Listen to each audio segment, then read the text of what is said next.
Hello दोस्तों, कैसे हो आप सभी लोग। तो दोस्तों, अगर आप बीटेक कर रहे हैं या बीएससी कर रहे हैं या किसी कॉम्पिटिटिव एग्जाम की प्रिपरेशन कर रहे हैं जहां पर हायर मैथमेटिक्स पूछा जाता है, तो ये चैनल आपके लिए बहुत ही हेल्पफुल है।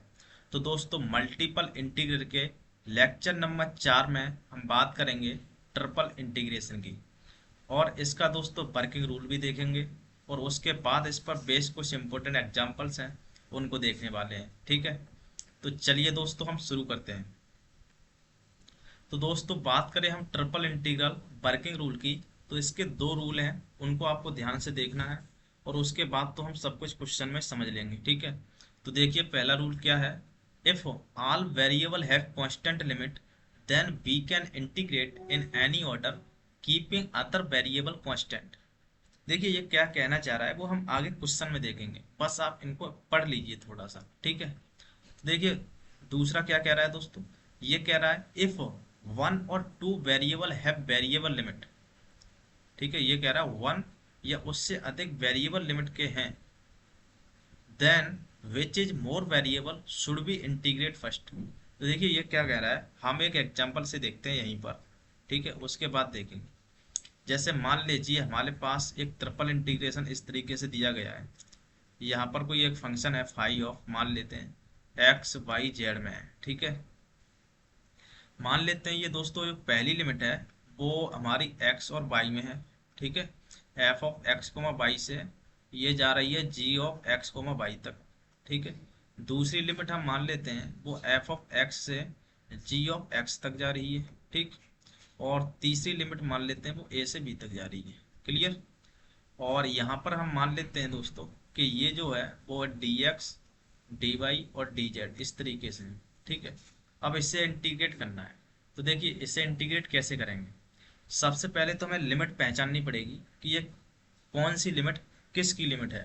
ठीक है, तो यहाँ देखिए जो सबसे अधिक वेरिएबल है, वेरिएबल लिमिट में है, उसे हम सबसे पहले लिखेंगे।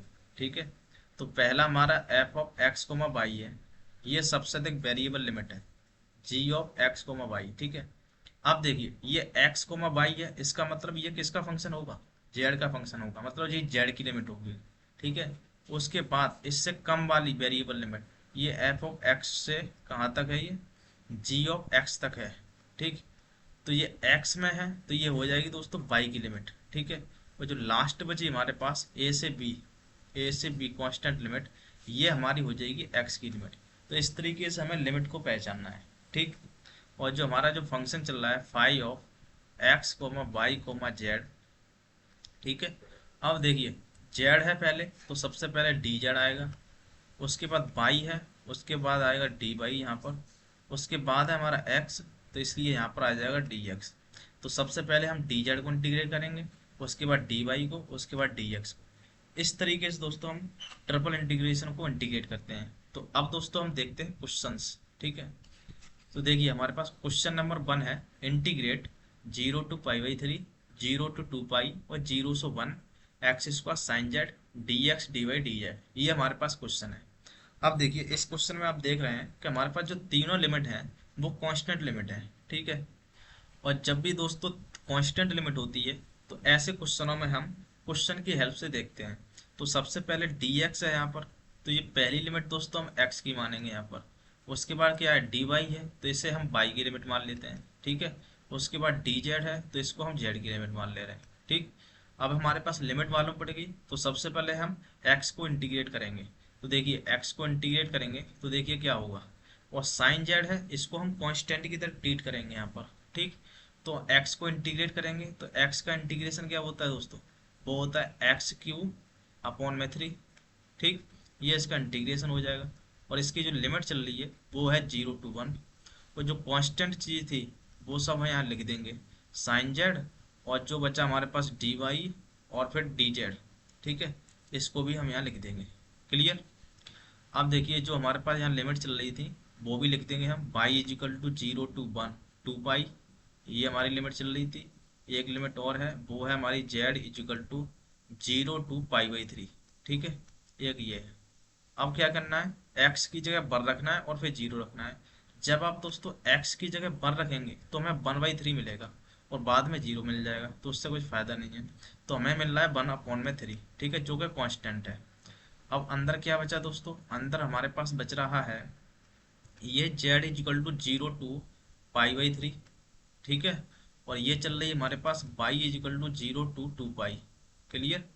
और अंदर क्या बचा दोस्तों, अंदर बचा हमारा साइन जेड इनटू में ये बचा डी वाई, उसके बाद है डी जेड, ठीक।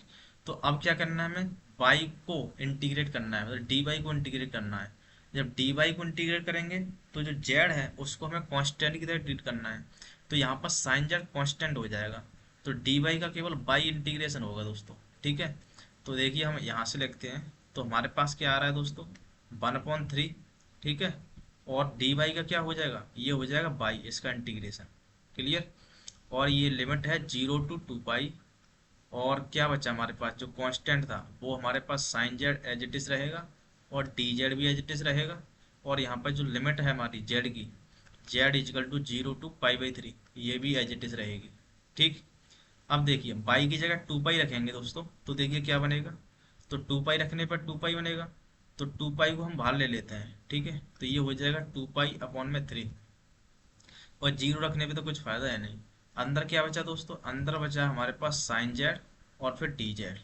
और यहाँ पर जो इंटीग्रेशन है हमारा, z = 0 to π/3, ठीक है। अब क्या करना है, साइन जेड का इंटीग्रेशन करना है हमें। तो साइन जेड का आप जानते हैं दोस्तों क्या होता है, ये बचा हमारे पास 2π/3। साइन जेड का होता है माइनस का कॉस जेड, ये हो जाएगा इसका इंटीग्रेशन दोस्तों, ठीक। और हम इसके लिमिट लगा रहे हैं कहाँ से, ये हो जाएगा 0 to π/3, ठीक है, ये इसकी लिमिट हो जाएगी। क्लियर, ये इनटू में चल रहा है। अब दोस्तों देखिए क्या करना है, लिमिट को यहाँ रखना है, रखेंगे यहाँ पर, तो देखिए क्या बनेगा, माइनस का 2π/3, ये तो एज इट इज रहेगा।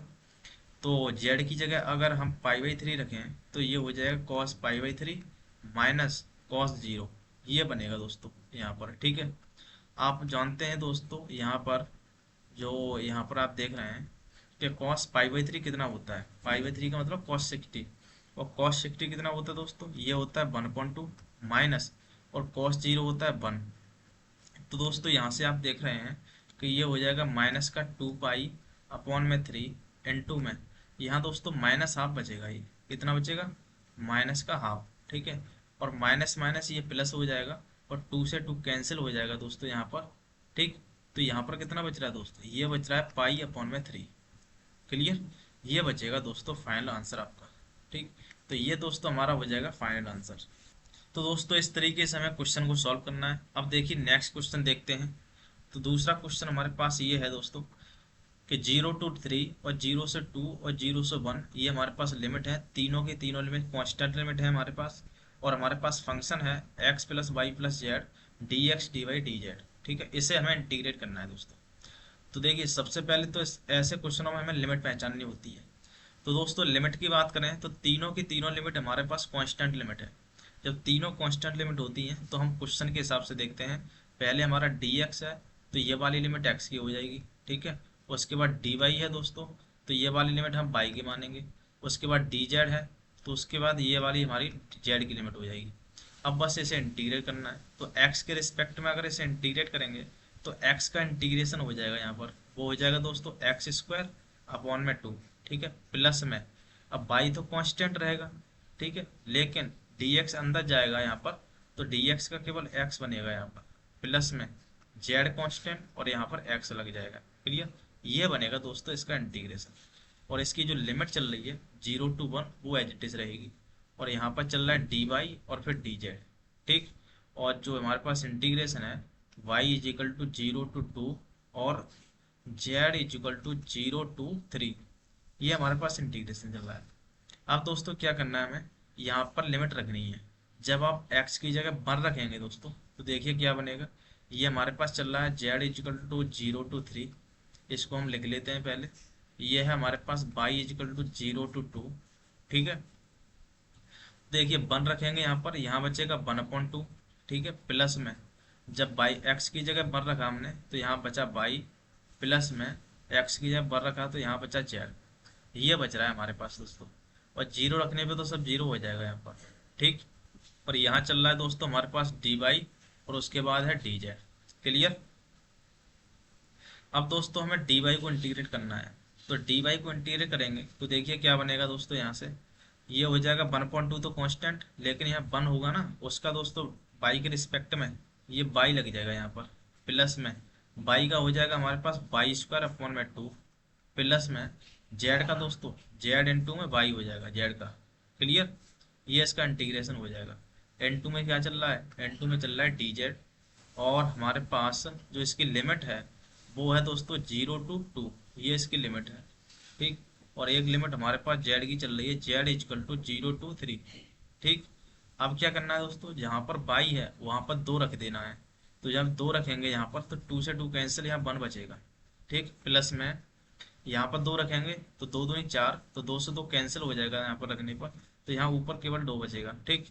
प्लस में जब यहाँ बाई की जगह 2 रखेंगे तो यहाँ बचेगा दोस्तों 2 इंटू में जेड, ये हमारे पास बन रहा है दोस्तों। ठीक। और हमारे पास यहाँ चल रहा है डी जेड। ठीक है।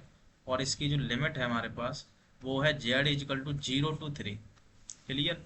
अब इसको इंटीग्रेट करना है दोस्तों लास्ट में, तो जेड को इंटीग्रेट करेंगे डी जेड को, तो 1 का हो जाएगा हमारे पास जेड, प्लस में 2 का दोस्तों 2 इंटू में जेड, प्लस में और ये 2 जेड है ना, ये 2 जेड, तो जेड का हो जाएगा हमारे पास जेड स्क्वायर अपॉन में 2, ये बनेगा दोस्तों फाइनली हमारे पास। और इसकी जो लिमिट है हमारी 0 to 3 ये हमारे पास चल रही है। अब क्या करना है दोस्तों हमारे लिए, जेड है वहाँ पर 3 रखना है, तो जेड की जगह 3 रखेंगे, ये 3, प्लस में ये हो जाएगा 2 इंटू में 3, जेड की जगह 3, प्लस में ये हो जाएगा दोस्तों 2 से 2 कैंसिल हो जाएगा, लेकिन जेड की जगह 3 जाएगा तो 3 का स्क्वायर बचेगा ये दोस्तों। क्लियर। और 0 रखने पे तो सब 0 बन ही रहा है यहाँ पर। ठीक। ये फाइनली हमारा आंसर बचेगा दोस्तों। तो इसको सॉल्व करें तो ये हो जाएगा 3 दूनी 6 और 3 दोस्तों ये हो जाता है 9, प्लस में ये हो जाएगा 3 का 9। ठीक है। तो 9 और 9 दोस्तों ये होता है 18। तो ये आपका फाइनल आंसर होगा इस क्वेश्चन का। ठीक है। तो इस तरीके से दोस्तों कांस्टेंट लिमिट के हम क्वेश्चन सॉल्व करते हैं। अब नेक्स्ट क्वेश्चन देखते हैं जो कि वेरिएबल लिमिट में होगा दोस्तों। ठीक। तो देखिए दोस्तों क्वेश्चन नंबर 3 क्या है दोस्तों, हमारे पास ये है 0 to 1 और फिर 0 to 1 - x और 0 to 1 - x - y, और फिर है dx/dy/dz। अब देखिए ऐसे क्वेश्चनों को दोस्तों कैसे सॉल्व करेंगे, जब हमारे पास जो लिमिट है वो वेरिएबल फॉर्म में होती है। तो ऐसे क्वेश्चनों में हमें देखना है कि कौन सी जो लिमिट है वो सबसे अधिक वेरिएबल है। तो इसमें देखिए ये वाली लिमिट जो है सबसे अधिक वेरिएबल है, ये एक्स और वाई में है दोस्तों। जब ये एक्स वाई में है तो इसका मतलब ये जेड की लिमिट होगी। ठीक है। ये जेड की लिमिट हो जाएगी। अब देखिए 1 - x ये केवल x में है दोस्तों, तो ये हो जाएगी हमारे पास y की लिमिट, और ये रह गई दोस्तों ये हमारे पास x की लिमिट हो जाएगी। ठीक है। इस तरीके से हमें लिमिट यहाँ पहचानना है। ठीक है। तो देखिए दोस्तों आगे क्या बनेगा, इसको अगर हम आगे सॉल्व करें तो हमारे पास लिमिट तो मिल गई x इजिकल टू 0 to 1। ठीक है। और दूसरी लिमिट है हमारे पास y is equal to 0 to 1 - x। ठीक है। और तीसरी लिमिट हम मान लेते हैं यहाँ जेड इजिकल टू, ये है हमारे पास 0 to 1 - x - का y। ठीक है। अब देखिए पहले जेड है ना, तो सबसे पहले हमें दोस्तों डी जेड लिखना पड़ेगा। ठीक है। पहले जेड है तो उसके बाद बाई है, यहाँ पर ये हमारे पर बाई है तो यहाँ पर लिखना पड़ेगा हमें डी बाई। उसके बाद क्या है एक्स है तो हमें लिखना पड़ेगा डी एक्स। ठीक है। इस तरीके से हमें इंटीग्रेशन करना है इसका। ठीक। तो सबसे पहले हम डी जेड को इंटीग्रेट करेंगे, तो डी जेड का दोस्तों क्या हो जाएगा, केवल जेड बनेगा, यहाँ डी जेड का हो जाएगा जेड। ठीक है। और इसकी जो लिमिट है हमारे पास वो है 0 to 1 - x - y। ठीक है। और हमारे पास क्या चल रहा है डी वाई, और डी एक्स यहाँ पर चल ही रहा है, और यहाँ पर जो लिमिट है दोस्तों हमारे पास वो है Y is equal to 0 to 1 - x, और एक और लिमिट है हमारे पास वो है हमारे पास x इजिकल टू 0 to 1। ये हमारे पास लिमिट चल रही है। अब क्या करना है, जेड की जगह इसको लिमिट को रखना है, तो देखिए आपके पास क्या बनेगा दोस्तों, यहाँ से बनेगा 1 - x - का y, ये बनेगा, और 0 रखने पे तो सब 0 हो ही जाएगा दोस्तों। तो ये चल रहा है डी वाई, और यहाँ चल रहा है डी एक्स, और जो लिमिट है हमारे पास y is equal to 0 to 1 - x, और दूसरी लिमिट है दोस्तों हमारी x की, वो है 0 to 1। ठीक है। अब क्या करना है दोस्तों, में डी वाई के रिस्पेक्ट में इसे इंटीग्रेट करेंगे। तो देखिए डी वाई के रिस्पेक्ट में जब इसे इंटीग्रेट करेंगे दोस्तों, तो देखिए क्या बनेगा, एक्स तो ऐसे ही एज इट इज रहेगा, एक्स इजिकल टू 0 to 1। ठीक है। तो हम डी वाई के रिस्पेक्ट में कर रहे हैं, तो 1 का क्या हो जाएगा, ये हो जाएगा बाई, माइनस एक्स तो कांस्टेंट है लेकिन यह 1 का हो जाएगा बाई। ठीक है। माइनस बाई का हो जाएगा दोस्तों बाई स्क्वायर अपॉन में 2। ये बनेगा दोस्तों हमारे पास। क्लियर। और इसकी जो लिमिट है हमारे पास वो है दोस्तों 0 to 1 - x। ठीक है। और हमारे पास यहाँ चल रहा है dx। अब क्या करना है, बस इसको सॉल्व करना है। y की जगह 1 - x रखना है दोस्तों यहाँ पर। तो देखिए क्या बनेगा दोस्तों, यहाँ से x = 0 to 1 यहाँ चल ही रहा है, तो y की जगह 1 - x रखेंगे तो ये हो जाएगा 1 - x माइनस ये हो जाएगा x इंटू में 1 - x। y की जगह 1 - x रख रहे हैं माइनस दोस्तों, यहाँ हो जाएगा हमारे पास ये 1 - x का होल स्क्वायर। ठीक। अपॉन में 2 दोस्तों। क्लियर है। ये बनेगा दोस्तों फाइनली हमारे पास। और इनटू में यहाँ चल रहा है दोस्तों dx। ठीक है। अब क्या करना है, यहाँ पर जो स्क्वायर है ना इसको ओपन कर लें, तो देखिए क्या बनेगा यहाँ पर। तो यहाँ पर बनने जा रहा है दोस्तों हमारे पास x = 0 to 1 यहाँ चल ही रहा है। यहाँ बनेगा दोस्तों हमारे पास 1 - x माइनस x को अंदर मल्टीप्लाई करें तो देखिए क्या बनेगा, ये हो जाएगा माइनस का x और माइनस माइनस प्लस का एक्स स्क्वायर हो जाएगा दोस्तों। ठीक है। माइनस, अब देखिए इसका स्क्वायर जब ओपन करेंगे दोस्तों तो ये हो जाएगा ए स्क्वायर प्लस में बी स्क्वायर और माइनस का 2ab से दोस्तों ये 2x बनेगा यहाँ पर। क्लियर। अपॉन में क्या चल रहा है दोस्तों, अपॉन में चल रहा है 2 और इनटू में इसका dx चल रहा है। ठीक है। अब दोस्तों क्या करना है, बस इसको अंदर या तो माइनस से मल्टीप्लाई कर लीजिए। तो देखिए माइनस से अगर हम मल्टीप्लाई करें तो देखिए क्या बनेगा यहाँ पर दोस्तों, यहाँ बनेगा हमारे पास ये है हमारे पास x = 0 to 1। ठीक है। और देखिए यहाँ पर माइनस एक्स दोस्तों ये बन जाएगा 1 - 2x। ठीक है। -x। और प्लस का एक्स स्क्वायर चल रहा है यहाँ पर, तो प्लस का X square as it is रहेगा। अब देखिए माइनस से अंदर मल्टीप्लाई किया दोस्तों तो -1 और ये हो जाएगा माइनस का एक्स स्क्वायर और ये हो जाएगा प्लस का 2x, माइनस से अंदर मल्टीप्लाई हो गए। ठीक है। और डिवाइड बाई यहाँ डिवाइड में चल रहा है 2 दोस्तों। क्लियर। और इनटू में यहाँ पर चल रहा है dx। अब दोस्तों क्या करना है, यहाँ पर हमें इनको सॉल्व करना है। देखिए 1 यहाँ पर है और यहाँ पर है माइनस का 1/2। अगर इसको डिवाइड में ऐसा करते हैं दोस्तों, यहाँ पर आप देखना मैं क्या कर रहा हूँ, यहाँ से जो पूरे के डिवाइड में 1/2 था मैं इसके 1/2 यहाँ दे दे रहा हूँ, यहाँ भी 1/2 कर रहा हूँ और यहाँ भी 1/2 कर रहा हूँ। क्लियर। इस तरीके से कर रहा है तो देखिए क्या बनेगा आपके पास दोस्तों, यहाँ चल रहा है dx। अब देखिए यहाँ पर जो 1 है और माइनस का 1/2 है दोस्तों, तो 1 - 1/2 यहाँ बचेगा दोस्तों 1/2। ठीक है। मैं यहाँ लिखता हूँ, ये हमारे पास चल रहा है x = 0 to 1। यहाँ कितना बचेगा, यहाँ बचेगा 1/2। ठीक है। अब देखिए माइनस का 2x यहाँ पर है और माइनस प्लस का 2x/2 पे यहाँ पर है, इसका मतलब क्या है 2x और 2x/2 मतलब हाफ यहाँ पर है, तो प्लस का 2x/2 बचेगा दोस्तों। यहाँ पर क्या बचेगा, यहाँ पर 2x/2 प्लस का बचेगा यहाँ पर। ठीक है। हाफ बचेगा मतलब ये है। ठीक। और यहाँ देखिए यहाँ एक्स स्क्वायर है दोस्तों और यहाँ पर है माइनस के एक्स स्क्वायर अपॉन में 2, तो प्लस के एक एक्स स्क्वायर में से आधा एक्स स्क्वायर अपॉन 2 गया तो आधा ही तो बचेगा यहाँ पर, तो यहाँ बचेगा प्लस का एक्स स्क्वायर अपॉन में 2, ये बचेगा दोस्तों। क्लियर। अब यहाँ चल रहा है दोस्तों dx। अब क्या करना है दोस्तों, यहाँ से अगर मैं 2 को कॉमन निकाल लूँ यहाँ से, ठीक, तो यहाँ बचेगा 1/2 दोस्तों। ठीक है। और अंदर क्या बच रहा है, अंदर बच रहा है हमारे पास एक्स स्क्वायर प्लस में 2x। ठीक है। और प्लस का 1 ये बचेगा हमारे पास। और n2 में चल रहा है यहाँ पर dx और इसका जो इंटीग्रेशन है x = 0 to 1 ये चल रहा है यहाँ पर। अब बस इसका इंटीग्रेशन करना है और यहाँ पर लिमिट रखनी है। ठीक है। तो मैं क्या करता हूँ दोस्तों, यहाँ पर इसका इंटीग्रेशन कर रहा हूँ, यहाँ देखना दोस्तों। ठीक है। तो आगे यहाँ से मैं शुरू कर रहा हूँ, यहाँ पर हमारा चल रहा है 1/2। जब मैं एक्स स्क्वायर का इंटीग्रेशन करूंगा दोस्तों, ठीक है, तो ये बनेगा हमारे पास x³ अपॉन में 3 प्लस में 2x है ना, तो 2 इंटू में x का दोस्तों x² अपॉन में 2 हो जाएगा इसका इंटीग्रेशन, और प्लस में है 1 तो 1 का हो जाएगा x। ठीक है। और इसकी जो लिमिट चल रही है हमारे पास वो है 0 to 1। ठीक है, वो हम यहाँ लगा देते हैं 0 to 1। अब क्या करना है, 1 को रखना है x की जगह, तो 1/2 तो एज इट इज रहेगा। ठीक है। अंदर चल रहा है 1/3 हो जाएगा यहाँ पर 1/3 प्लस में 2 से 2 कैंसिल, यहाँ बचेगा 1 प्लस में दोस्तों 1। ठीक है। और जीरो रखने पे तो सब जीरो हो जाएगा। अब बस इसे सॉल्व करना है, तो देखिए क्या बनेगा दोस्तों, यहाँ से यहाँ 1 + 1 ये 2 हो जाएगा और एलसीएम में जब इसका लेंगे हम तो 3 दूनी 6 और एक 7/3 बन रहा है ये। तो ये 7/3 और मल्टीप्लाई करेंगे दो दोस्तों यहाँ पर, तो 3 दूनी 6, ठीक है, तो 7/6। ये दोस्तों आपका फाइनल आंसर हो जाएगा यहाँ पर। क्लियर। इस तरीके से दोस्तों क्वेश्चन नंबर 3 हमने सॉल्व किया है। ठीक। अब दोस्तों चलते हैं हम लास्ट क्वेश्चन की तरफ, जो कि बहुत इंपॉर्टेंट क्वेश्चन है ये वाला। देखिए, ये है हमारे पास क्वेश्चन नंबर 4। ये कह रहा है दोस्तों, प्रूव दैट 0 to 1 और 0 to √(1 - x²) और 0 to √(1 - x²) - और 1/में ये समथिंग है, ठीक है। dz/dy/dx = π²/8। इसको दोस्तों में प्रूव करना है, ठीक है। तो देखिए कैसे प्रूव करेंगे।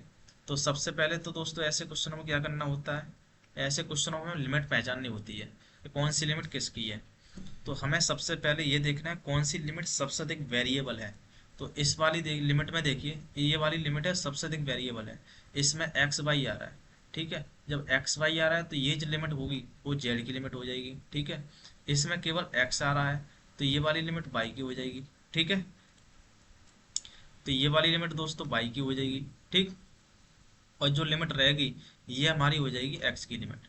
इस तरीके से हमें लिमिट को पहचानना है। अब लिमिट मिलेगी दोस्तों, अब बस इसे सॉल्व करना है। तो देखिए कैसे सॉल्व होगा दोस्तों, हम बात करें तो ये हो जाएगा हमारा x = 0 to 1, ठीक। और दूसरी लिमिट है हमारी y = 0 to कहाँ तक, ये हो जाएगा √(1 - x²) तक, ठीक है। और हमारे पास तीसरी लिमिट है दोस्तों, वो है z = 0 to कहाँ तक, 1 - x² - ठीक है। ये है लिमिट। और देखिए हमारे पास जो फंक्शन चल रहा है उसको आप देखिए दोस्तों क्या है। यहाँ से अगर हम बात करें दोस्तों, पहली हमारी जेड की लिमिट है ना, तो जेड को हम एक कांस्टेंट की तरह ट्रीट करेंगे यहाँ पर। तो देखिए क्या बनेगा, यहाँ से मैं इसको ऐसे लिख सकता हूँ, 1 - x² - ठीक है। इसका दोस्तों मैं अंडर रूट ले रहा हूँ पूरे का, और इसका कर रहा हूँ मैं स्क्वायर, ठीक है, ध्यान से देखना। और माइनस का मैंने कर दिया यहाँ जेड², ठीक है। जेड² तो चल ही रहा है ना यहाँ पर। इसको मैं इस तरीके से लिख सकता हूँ क्या, इसको दोस्तों, किसको, इस पास से ये कैंसिल हो जाएगा अंडर रूट और सेम आ जाएगा ये सिचुएशन, ठीक है। अब देखिए इससे क्या हुआ हमारे पास, पहले देखिए यहाँ पर जेड है तो पहले हमारा डी जेड रहेगा यहाँ पर, उसके बाद वाई है तो डी वाई, उसके बाद हमारा डी एक्स रहेगा, ठीक है। ये हमने दोस्तों क्या लिया, इसकी लेफ्ट हैंड साइड ली है, ठीक। और हम राइट हैंड साइड को प्रूव करेंगे यहाँ पर, ठीक है। आगे देखिए दोस्तों क्या करना है, अब जेड के रिस्पेक्ट में इसे इंटीग्रेट करना है। तो दोस्तों आपने एक फार्मूला पढ़ा था, कौन सा फार्मूला पढ़ा था दोस्तों, मैं आपको लिए यहाँ बता देता हूँ कि इंटीग्रेशन ऑफ 1/√ऑफ,